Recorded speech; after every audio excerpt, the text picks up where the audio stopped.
de ver la gloria de Dios. Y tengo que empezar diciendo esto. Muy contrario a una creencia popularizada y entre los cristianos, la gloria de Dios no es una manifestación física. No es un sentimiento de éxtasis, como si tuviéramos, como aquel cantante pop de los Estados Unidos que se llamaba Michael Jackson, que bailaba como si estuviera flotando. Él daba pasos, pero la visión que uno tenía era como si él estuviera deslizándose por el piso. No es tampoco un momento como en Pentecostés de una luz sobrenatural o ascuas de fuego sobre nuestras cabezas o una experiencia de luz angelical sobre la vida de nosotros. Sencillamente, la gloria de Dios, tal como el Salmo lo revela, es la manera como Dios revela su naturaleza, su carácter y su esencia a nosotros. Y cuando nosotros entendemos la naturaleza, el carácter y la esencia de Dios mismo, entonces estamos contemplando su gloria, porque no hay manera de que nosotros en nuestra mente finita podamos imaginar lo grandiosa, lo inmensa, lo infinita que es la gloria de Dios. ¿Sí? Así que el Señor mismo define su gloria de esta manera. Así que cuando nosotros oramos y decimos, Señor, muéstrame tu gloria, en realidad lo que estamos diciendo es, Señor, revélame quién eres. Muéstrame cómo tú eres. Porque cuando conocemos al Señor en su esencia, de cómo Él es, de su carácter y de su naturaleza, no tenemos otra cosa que entender, no nos queda más remedio que entender cuán grandiosa es la gloria de Dios. ¿Sí? Así que yo voy a basar este mensaje básicamente en dos experiencias o en dos personajes de la Biblia. Uno que escogí fue nuestro hermano Moisés, y digo nuestro hermano porque es nuestro hermano Moisés. Muchos años, muchos siglos atrás, él vivió una experiencia relacionada con la gloria de Dios. Y voy a pedirle a alguien que tenga listo en su Biblia el capítulo 34 de Éxodo, porque quiero hacer algunas referencias a esta porción. La experiencia de Moisés, bueno, y la otra persona a quien voy a recordar por los consejos que nos da es a nuestro hermano el apóstol Pablo, porque nos enseñó muchas cosas en sus epístolas acerca de lo que es, cómo manejar y cómo administrar la gloria de Dios. Cuando Moisés se encontró con Dios allá, cuando fue llamado para que fuera el designado para dirigir la liberación del pueblo de Israel de Egipto. Ustedes recuerdan, ¿verdad? Esa es la experiencia. Él llegó a un lugar y había una zarza que ardía y no se consumía y tal. Y entonces él le dijo, Señor, ¿quién tú eres? Y él dijo, yo soy. No tenía nombre, simple y sencillamente yo soy. Ese fue el nombre que Dios te dio a sí mismo. Pero ahí en esa cita de Moisés, del Éxodo, de Moisés, sí, porque Moisés escribió el Éxodo, él le pide a Dios, Señor, pero entonces muéstrame tu gloria. Y él tenía hambre y deseo de conocer a la gloria de Dios y quién era el que lo estaba enviando.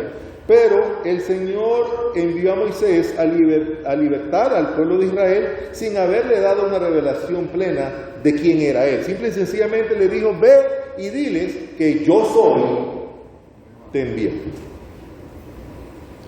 Y él no le dio a Moisés mayores explicaciones de quién era yo soy, en su esencia completa. Evidentemente tuvo una experiencia. Pero el Señor contesta la oración de Moisés.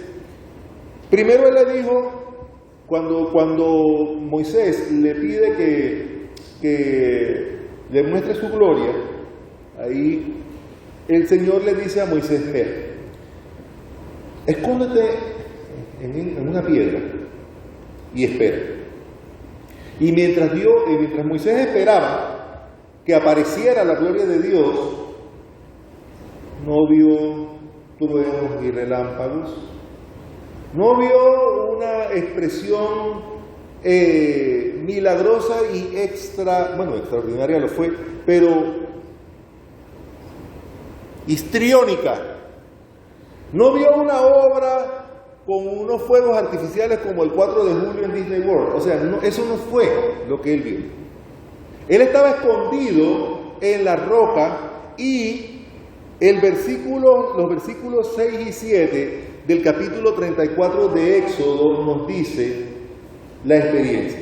No sé cuántos lo tienen, pero dice la palabra que la gloria de Dios se le manifestó a Moisés de una manera muy sencilla. Dice así: y pasando Jehová por delante de él, proclamó: Jehová, Jehová, fuerte, misericordioso y piadoso, tardo para la ira, y grande en benignidad y en verdad, que guarda la misericordia en millares, que perdona la iniquidad, la rebelión y el pecado. Y ahora Dios le revela ese su poder y su gloria con un propósito. Con toda certeza no fue para darle a Moisés un momento de éxtasis, ni un legado para que le contara a las futuras generaciones la experiencia maravillosa que había tenido, como tampoco pasó con los apóstoles que vieron la aparición en el Monte Santo de Jesús con Elías. O sea, eso no fue el propósito de Dios. No era la experiencia. No estaba enfocado en la experiencia de éxtasis que supuestamente Moisés esperaba tener. Simple y sencillamente vino a permitirle a Moisés que viera su gloria, para que con la visión y la experiencia de su gloria su propia vida fuera cambiada por eso. Y Dios no nos quiere decir que algo así como, hermanos, hijos, que es Dios hablando, Moisés entendió mi gloria y ahora quiero que tú la entiendas. Quiero abrir tus ojos por mi espíritu para mostrarte quién soy. Y no soy tan solo un Dios de ira y juicio, porque mi naturaleza es amor. ¿Sí? Entendemos, y la Biblia dice que Dios es un Dios de justicia, un Dios de, ¿cómo es que dice? No es solo amor, sino también fuego consumidor, dice un Dios celoso. Esta versión de fuego consumidor era un verso favorito de mi suegra, pero no sé por qué le gustaba mucho esa porción. Pero esta fue la manera como Dios se mostró a Moisés. Y el apóstol Pablo también entendió muy bien el efecto y el propósito de ver la gloria de Dios. En 2 Corintios, capítulo 3, el versículo 18. 2 Corintios capítulo 3, versículo 18 dice: por tanto, nosotros todos, mirando a cara descubierta como en un espejo la gloria del Señor, somos transformados de gloria en la misma semejanza como por el Espíritu del Señor. Es decir, que la gloria de Dios nos es mostrada para que nosotros nos veamos en la cara, en el rostro del Señor, y su gloria la comprendamos al comprender su naturaleza, su carácter, y eso es un toque, un don que el Espíritu Santo de Dios. Él nos está diciendo, me refiero a Pablo, que el Espíritu Santo es el que va a abrir nuestros ojos para que apreciemos los aspectos de la naturaleza y del carácter de Dios. También nos dice en Efesios capítulo 1, 17 y 18, que el Dios de nuestro Señor Jesucristo, el Padre de gloria, os dé espíritu de sabiduría y de revelación para su conocimiento, alumbrando los ojos de vuestro entendimiento para que sepáis cuál sea la esperanza de su vocación y cuáles las riquezas de la gloria de su herencia en los santos. También nos dice más adelante en el capítulo 3 que Cristo habite por la fe en vuestros corazones para que, arraigados y fundados en amor, estoy leyendo Efesios capítulo 3, versículos 17 y 19. Dice, para que arraigados y fundados en amor, podáis comprender con todos los santos cuál sea, ¿qué dice? Este es un favorito de muchos. ¿Cuál es la anchura, la longitud, la profundidad y la altura? Y conocer el amor de Cristo que excede todo conocimiento, para que seáis llenas de la plenitud de Dios. Dios permite que esta revelación de la gloria de Dios sea tan real en nuestras vidas para que estemos arraigados y cimentados en ella. Esto es lo que Pablo nos enseña en esta porción. Pero mientras permanezcas en la palabra, dice, buscando la revelación de su gloria, vas a ser cambiado y entonces vas a poder transitar, como dice la promesa y la instrucción de Pablo, caminando de gloria en gloria por la bendición y la unción del Santo Espíritu de Dios. Entonces, como les había dicho, yo había titulado este mensaje Los efectos de la gloria de Dios. Y el primer efecto que yo destaco es entonces un cambio en nuestra relación con el Señor. Primer efecto. Tener una experiencia con la gloria de Dios implica un cambio en nuestra relación con el Señor. Cuando Moisés dio esta revelación de la gloria de Dios, que Él es bueno, que Él es amante, que es lleno de gracia, que es lleno de perdón, rápidamente dice, cayó de rodillas. Dice el versículo 8 del capítulo 34 de Éxodo, que ya les había dicho que lo guardaran, dice, entonces Moisés, apresurándose, bajó la cabeza hacia el suelo y adoró. Es importante, y lo busqué para ver si había visto alguna experiencia anterior. Moisés, con todas las experiencias que había tenido delante de la presencia de Dios, es la primera vez en la Biblia que se señala específicamente que Moisés, luego de esta experiencia, se postró en tierra y adoró. Antes de esta revelación que había tenido Moisés sobre la gloria de Dios, podemos ver a Moisés teniendo muchas experiencias con Dios. Estaba orando, intercediendo, gimiendo, pidiendo, rogándole a Dios por Israel, hablando con Él cara a cara. Le hemos oído cantando alabanza, porque esta experiencia a la que me estoy refiriendo fue cuando Él estaba en el monte recibiendo las tablas de la ley. Y ya habían cruzado el Mar Rojo, así que lo vimos hasta presenciando la milagrosa mano de Dios abriendo el mar y cantando y alabando el nombre de Dios por cuanto había hecho lo que había hecho. Lo oímos clamando al Señor cerca de las aguas de Mara porque el pueblo le estaba pidiendo agua. Escuchamos su clamor desesperado mientras estaba siendo amenazado por el pueblo porque lo iban a apedrear en Rafidim, cuando el pueblo estaba preparado para hacerlo solo porque estaban exigiendo agua y no había. Pero esta vez, delante de la presencia del Señor y contemplando la gloria de Dios, es la primera vez que dice Moisés adoró. Había orado, había intercedido, había pedido perdón, había cantado, había bailado, pero esta es la primera vez que dice él adoró. Y este verso nos dice mucho a nosotros, los cristianos de hoy día, porque nos dice que un cristiano puede orar muy diligentemente sin adorar. A veces enfocamos nuestras peticiones y nuestra oración a Dios para pedirle lo que queremos, lo que necesitamos, pero es importante que cuando nosotros como pueblo de Dios nos dirijamos a Dios, dediquemos un tiempo especial para adorar, no para pedir, no para requerir, ni siquiera para interceder, para adorar. Yo quiero decirles que hace muchos años, no pretendo entrar en un estudio doctrinal de qué es lo que la palabra adoración significa, Pero hace algunos años, en un taller de adoración, un taller de música que tuvimos en el campamento, un misionero que estaba en aquel tiempo, que se llamaba, algunos de ustedes quizás lo recuerdan, Eduardo Steele.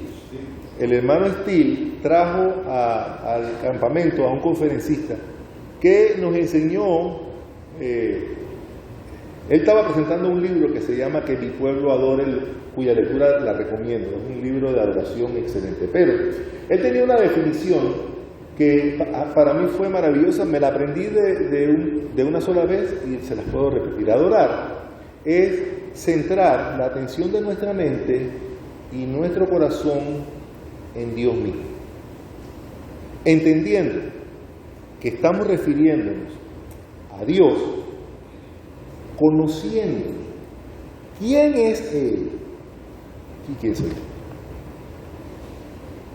Si nosotros entendemos claramente lo grandiosa y maravillosa que es la gloria de Dios y entendemos lo limitado que hemos nosotros, cuando nos presentamos a la adoración, en la adoración a Dios, wow, es una experiencia como que no hay con qué, porque no somos dignos de presentarnos delante de un Dios tan glorioso. Yo mucho menos. Yo soy quizás, como decía Pablo, quizás el peor de cada uno de los que estamos aquí, pero entendiendo la maravillosa gloria de Dios y entendiendo quiénes somos nosotros, cada uno de nosotros, presentarnos delante de la presencia de Dios y centrar la atención de nuestra mente y de nuestro corazón, es decir, nuestro entendimiento, nuestros sentimientos, nuestra alma, nuestro espíritu, y volcarnos hacia Él, entendiendo quién es Él, quién soy yo, eso es adoración. Así que, ¿qué podría expresarse con adoración? Una gratitud, reconoce que somos pecadores, que merecemos la ira de Dios, que merecemos el juicio de Dios, pero por el contrario, Dios se acerca a nosotros como una gran revelación y le dice, aún te amo, ¿sabes? Aún te amo. No me interesa. Tú eres mi creación, mi criatura, y yo soy el Dios creador, pero aún te amo. Y así, en ese instante, que Moisés no estaba pidiéndole a Dios por un milagro de liberación, de poder y de sabiduría, sino que estaba maravillado por la gloria de Dios, no podía más que adorar. Él no tenía muchas esperanzas, porque el pueblo de Israel, recuerden que cuando él subió, estamos hablando de la segunda vez que subió, recuerden que él subió 2 veces, ustedes recuerdan esa experiencia, ¿verdad? ¿Lo recuerdan? No. Él subió 2 veces al monte, porque cuando bajó con los 15 mandamientos, y dice, ese era un chiste que decía que eran 15, pero como se puso bravo y tiró las piedras, entonces quedaron bien abajo. Pero no es eso, es que cuando él llegó, ustedes recuerdan que él se enojó grandemente porque encontró al pueblo recreando un becerro de oro, que era una de las imágenes de los dioses de Egipto, para adorarlo, y lo encuentran adorando cuando él venía de la presencia de Dios. Así que eso produjo un desánimo y él pensaría, bueno, ¿cómo yo voy a poder hacer para mantener a este pueblo unido?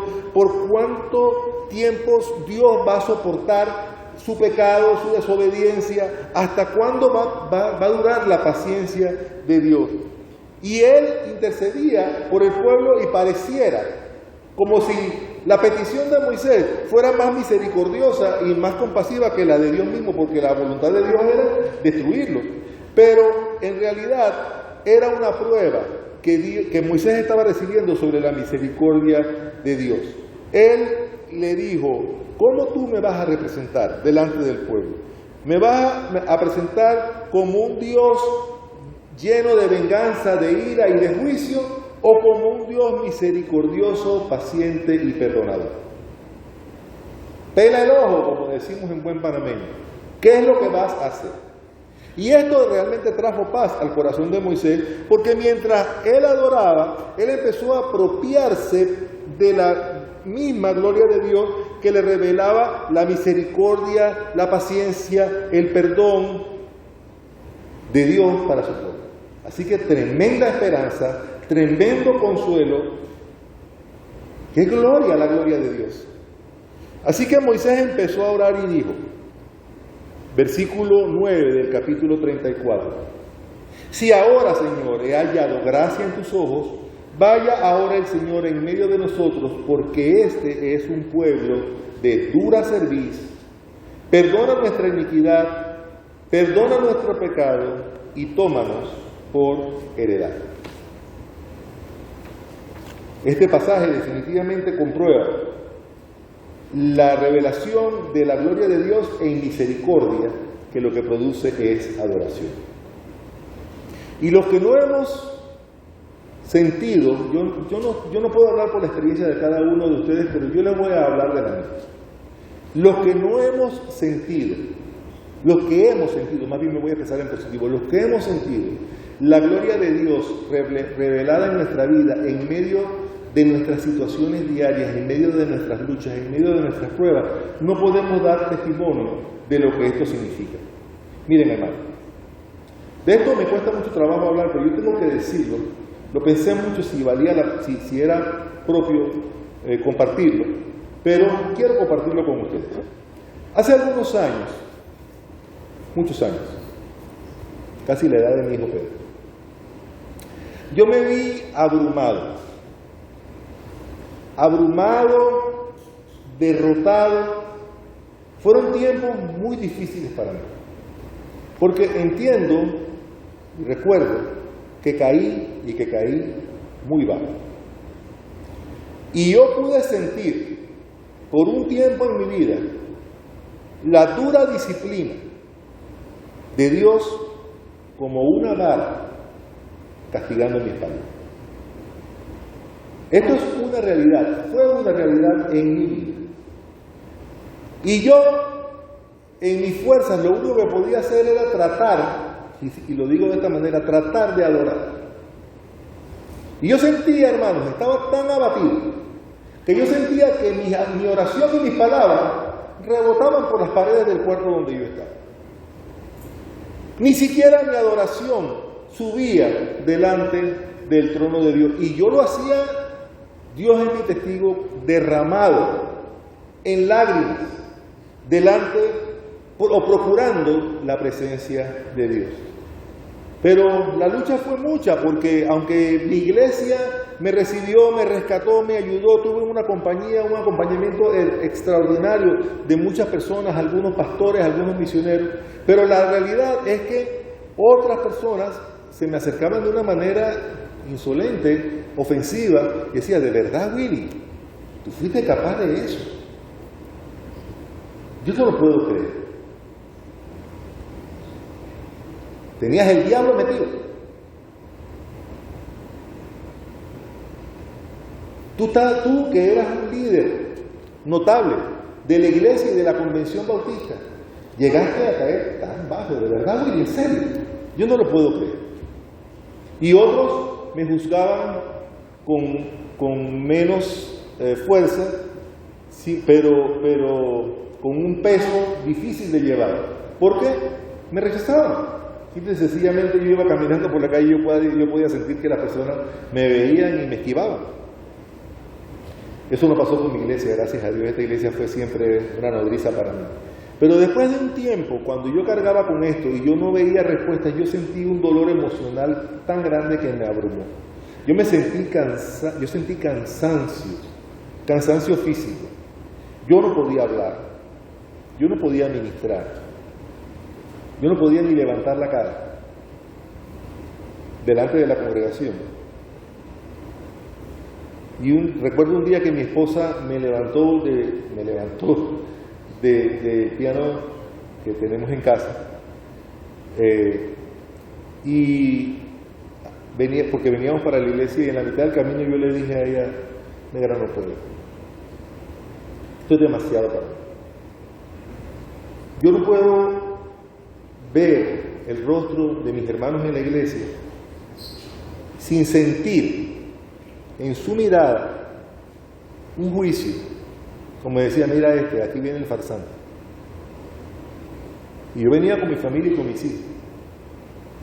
Pero finalmente yo, esperando y esperando, recibí una respuesta. Porque yo fui, y mi mamá, la hermana Zoilita, los que la conocieron saben de quién estoy hablando, vino un día delante de mí y conmigo y me dijo, te voy a leer esta oración para que tú la hagas.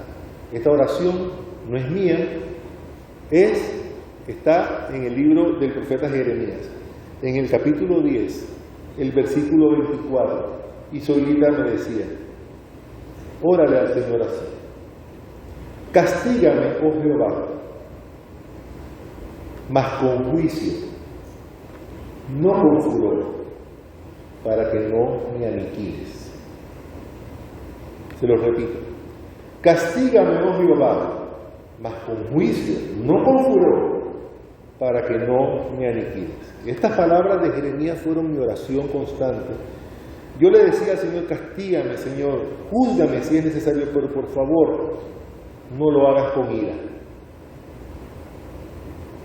Si yo escucho una palabra más de ira, me voy a convertir en polvo, me voy a convertir en nada. De verdad, Señor, estoy abatido. Y cada vez que hacía esta oración, el Señor me contestaba: Willy, yo he decidido corregirte. Y si he decidido corregirte, es porque te amo. Esta prueba que tienes ahora no es mi juicio. Yo soy misericordioso, amante y paciente contigo. Date quieto. Espera y ve mi gloria. Este conocimiento y esta experiencia de enfrentarme con la gloria de Dios, y estoy hablando de un testimonio personal, me llevó poco a poco, no fue fácil, pero me llevó poco a poco a un lugar de descanso completo. Y si no es porque yo les cuento, yo no sé cuántos de ustedes saben a lo que yo me estoy refiriendo, algunos de ustedes lo saben, pero los que me ven ahora ni se imaginan que hermano Willy tuvo que pasar por un momento tan complicado y tan difícil en su vida, con mi hijo pequeño recién nacido. Era complicadísimo, pero el Señor, en su inmensa bondad, me mostró su gloria. Y les digo una cosa, doy testimonio que me reivindicó en todas y en cada uno de los aspectos de mi vida que yo había sido dañado. En mis relaciones personales, en mis relaciones con la iglesia, en mi liderazgo con la iglesia. Cuando esto sucedió, yo era el presidente de la Iglesia Bautista de la Boca y el secretario de la Convención Bautista, el tesorero de la Convención Bautista de Panamá. Y él me fue reivindicando, me fue dando, me fue renovando y me reintegró y me dignificó en todos los aspectos en los cuales yo había sido dañado. Así que yo les puedo decir, por testimonio personal, que aquellos que adoran y demandan la bendición de Dios prometidas por Él mismo, pueden ver la gloria de Dios en su amor en Cristo y tomar esa gloria de Dios para sanar y para restaurar. Es una realidad. No somos como nos dice Pablo, que debemos apropiarnos, no sé cómo decirlo, apropiarnos de la gloria de Dios, porque dice Gálatas 2:21, Pablo nos dice, no debemos desechar la gracia de Dios. Y muchas veces no nos sentimos dignos o nos sentimos tan culpables que el pecado más grande que le podemos decir a Dios es que, ¿sabes qué, Dios? Tú eres un Dios de amor, sí, pero mi pecado es demasiado grande para ti. No me vas a perdonar. Y al decirle a Dios que no nos puede perdonar, de alguna manera estamos cometiendo un acto de irreverencia, de profanación. Es un pecado mortal el que dice eso. ¿Por qué? Porque dice la Biblia que el único pecado que no tiene perdón es ¿cuál, pastor? ¿La qué? Y cuando yo le digo al Espíritu Santo de Dios, tú no eres capaz de perdonarme, ¿no estoy blasfemando contra Él? La blasfemia contra el Espíritu Santo es decirle a Dios, tú no eres capaz. Pero cuando nosotros reconocemos la inmensa gracia de Dios, le estamos diciendo a Dios, Señor, tú eres capaz. Y tú eres el que me levanta. El segundo efecto que quiero destacar delante de ustedes es que cuando tenemos una experiencia con Dios, nosotros experimentamos un cambio, yo le llamé un cambio de cara, un cambio de semblante. Nuestra apariencia cambia. Dice en Éxodo, en el capítulo 34, que los hijos de Israel, al mirar el rostro de Moisés, veían que la piel de su rostro era resplandeciente y volvía a Moisés a poner el velo sobre su rostro hasta que entraba de nuevo a hablar con Dios. El semblante de una persona es en mucho la expresión de lo que hay en su corazón. Y Moisés, con la experiencia esta, reflejaba la gloria y la experiencia que había tenido con Dios. Antes de que esta experiencia se diera, ya Moisés había estado en el Monte Santo con Dios y había estado encerrado por 40 días y 40 noches. El Señor le había entregado las tablas y por ese tiempo sintió la santa presencia de Dios para tratar con la idolatría y con la rebelión del pueblo de Israel. Pero nadie vio su rostro resplandecer.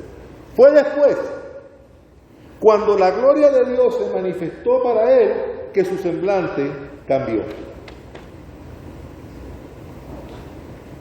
Puedes pasar todo el tiempo que quieras delante de la presencia de Dios, pero un asunto completamente diferente es experimentar la gloria de Dios revelada.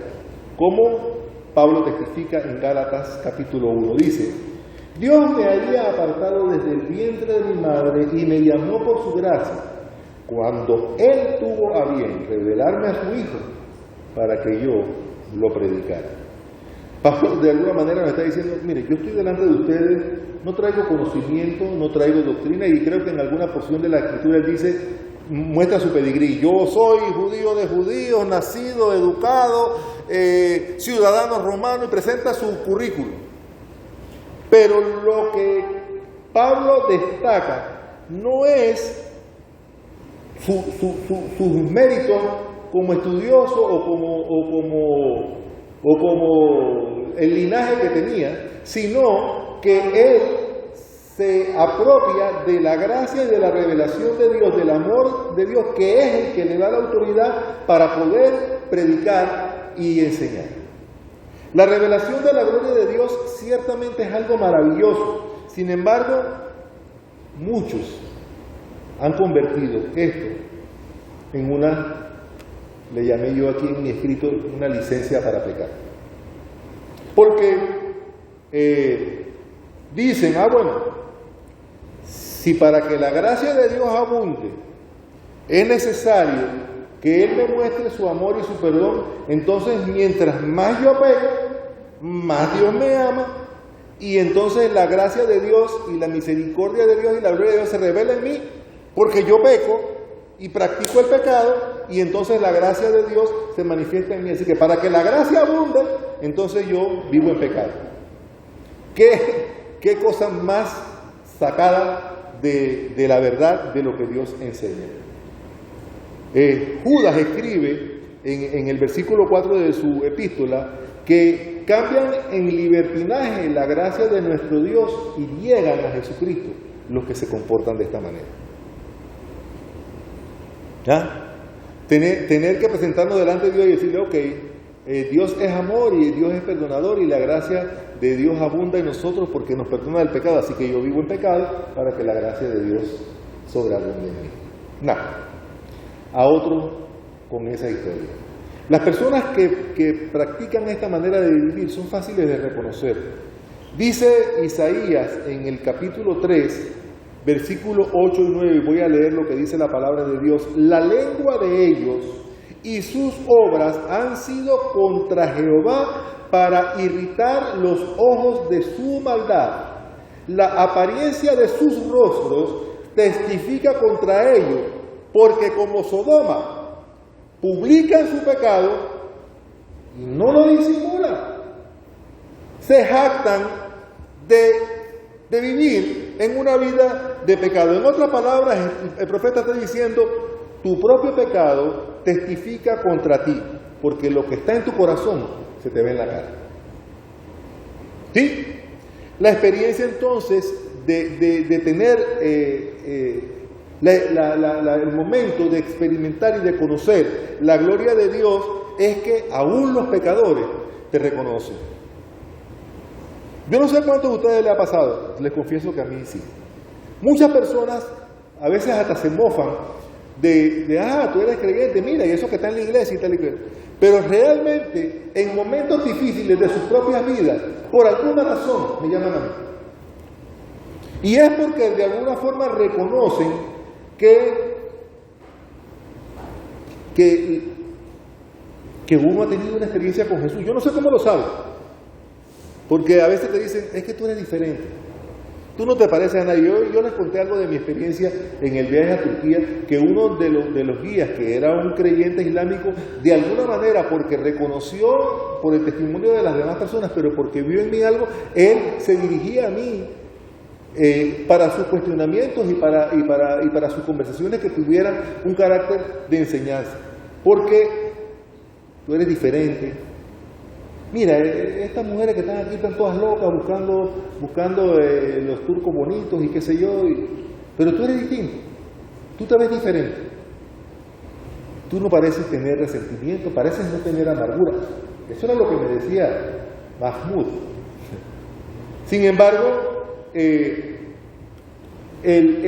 lo hacía porque de alguna manera Dios se lo revelaba, pero el pecado, por el contrario, lo que lleva consigo es una apariencia particular. Las personas no pueden disimular su pecado con una cara de sonrisa. A veces están medio amargados, pero hay unos que pecan y andan por la libre, y como dice ahí, son como Sodoma. Pecan y viven en pecado y ni siquiera se preocupan por disimularlo. Pero la revelación que tuvo Moisés fue gloriosa. Su cara, dice, brillaba. Y hoy día tenemos algo quizás más glorioso de lo que le pasó a Moisés, porque de alguna manera el Espíritu Santo de Dios, a través de la promesa, nos ha permitido tocar y palpar. Es lo que nos enseña Juan en su primera epístola, en la apertura de su primera epístola, donde dice, lo que era desde el principio, lo que hemos oído, lo que hemos visto con nuestros ojos, lo que hemos mirado y palparon nuestras manos tocante al verbo de vida. Es nuestra experiencia, está a nuestro alcance, está en nuestra mano. Pablo dice, Jesucristo, Dios hecho carne, representa todo lo que es Dios. Y como sabemos que Dios es bondad, que es amor, que es misericordia, que es gracia, que es paciencia, que es perdón, también podemos estar seguros de que esa naturaleza de Dios está en Cristo. Y como Cristo vive en nuestros corazones, sabemos que la gloria de Dios está en nosotros. No está por ahí, por el espacio, en forma de trueno, ni resplandeciente.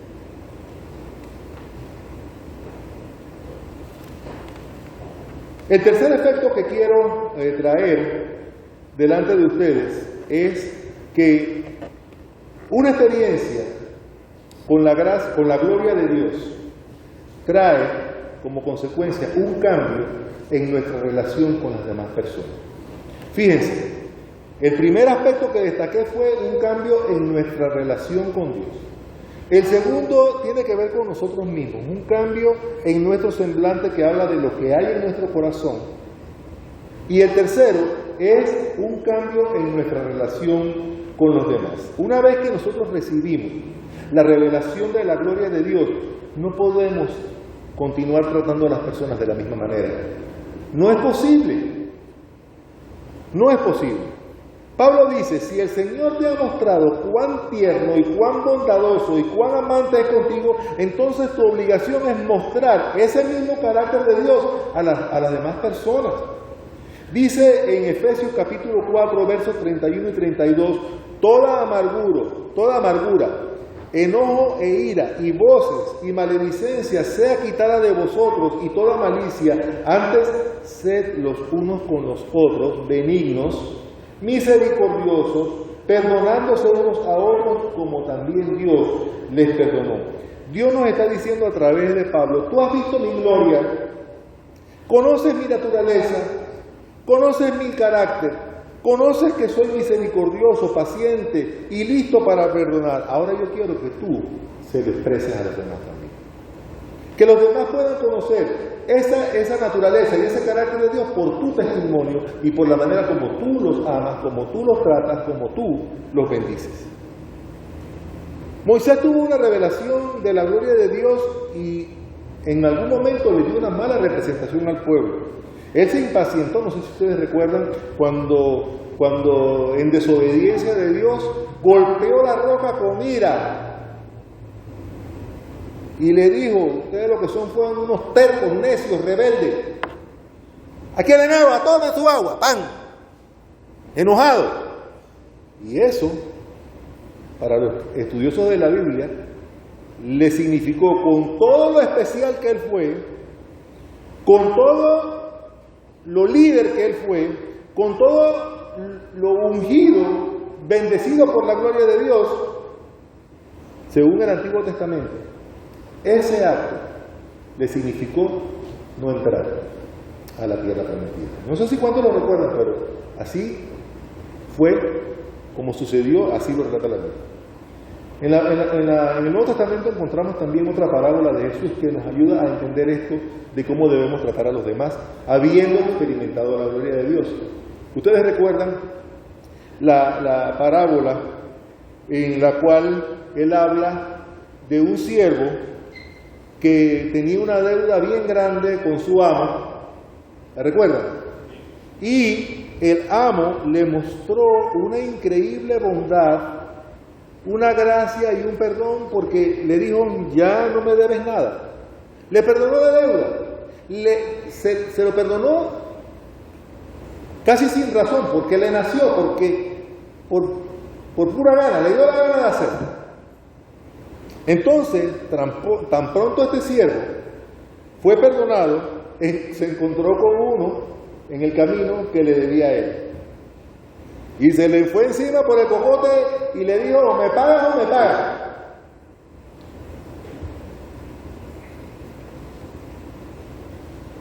Jesús nos está diciendo en esta parábola: tú estás representando mal el amor que te ha dado el Padre, porque Él te ha dado un toque de su increíble gloria, de su bondad, te ha perdonado tus pecados, mas sin embargo, ahora tú, que has visto su gloria, mira cómo estás actuando con los demás. A esto se suma el mandamiento de Pablo que dice: sed misericordiosos con los demás, como yo he sido misericordioso contigo. Y no sé si están de acuerdo, yo no soy experto en esto, de pronto el pastor que sabe más griego que yo, pero la palabra misericordia es una palabra que yo la veo compuesta, la veo en español, no estoy haciendo el análisis en griego. Yo la veo compuesta de miseria y acuerdo. Miseria y acuerdo, misericordia. ¿Qué significa esto?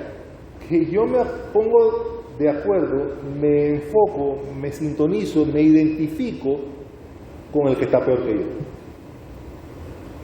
Eso es lo que yo entiendo. Significa tomar el dolor de otro y montármelo encima de mí. Es exactamente lo que el Señor hace por nosotros.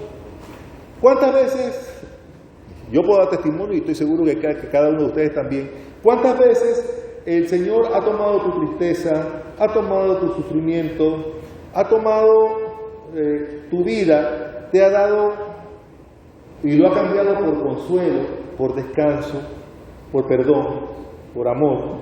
¿Cuántas veces, aun cuando no lo merecías, Él ha enjugado tus lágrimas?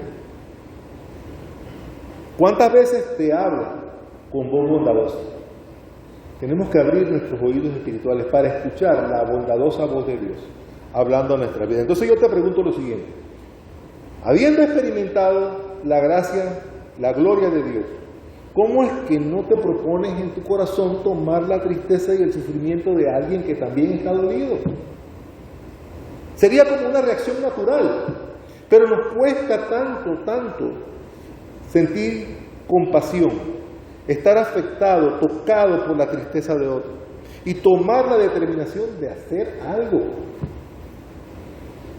Muchas veces este hacer algo significa tomar acciones que van más allá de lo que nuestras manos y nuestros recursos pueden hacer. Pero ese es el mandamiento de Dios, que tengamos compasión por el que sufre, que tengamos compasión por el que llora, que tengamos compasión por el que está en necesidad. Si nosotros nos acercamos a alguien que vive en pecado y que sabemos que vive en pecado, y le decimos, tú lo que eres es un inmundo pecador, tienes pecado en tu vida y te vas a freír en las pailas del infierno.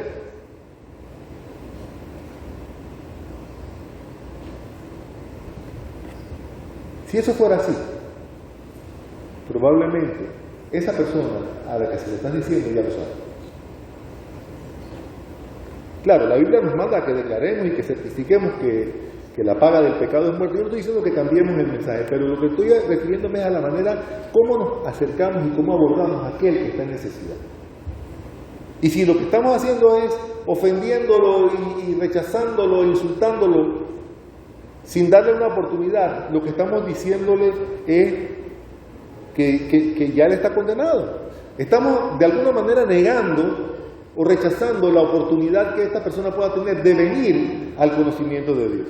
Así que lejos de esto, lo que podría suceder es que si esta persona ya sabe que está así, a lo mejor te puede contestar como Jeremías oró y como yo lo pude sentir. Por favor, no me trates con ira, no me trates con rabia, no me trates con furia.